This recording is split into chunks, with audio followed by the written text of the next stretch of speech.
گاؤں کے آخر میں ایک پرانا سنسان گھر تھا۔ لوگ کہتے تھے کہ وہاں رات کو روشنی جلتی ہے، حالانکہ برسوں سے وہ گھر خالی پڑا تھا۔ ایک رات علی نے ہمت کی اور اکیلا اس گھر کے اندر چلا گیا۔ دروازہ ہلکے سے چرچراہٹ کے ساتھ کھلا۔ اندر ہر طرف گرد اور خاموشی تھی، لیکن اوپر والے کمرے سے ہلکی سی روشنی آ رہی تھی۔ علی کے قدم کانپ رہے تھے، مگر تجسس خوف پر بھاری تھا۔ وہ آہستہ آہستہ سیڑھیاں چڑھنے لگا۔ اچانک اسے لگا جیسے کوئی اس کے پیچھے چل رہا ہو۔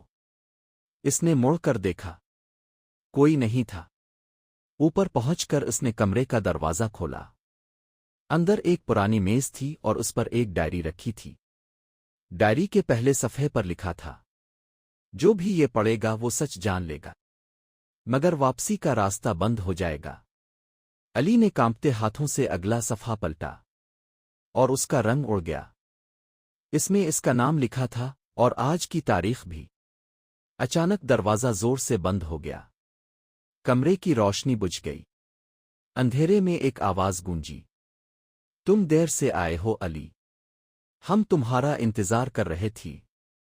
اگلی صبح گاؤں والوں نے دیکھا کہ وہ پرانا گھر پھر سے سنسان تھا، مگر اب دروازے پر ایک نیا نام کیدی ہوا تھا، علی۔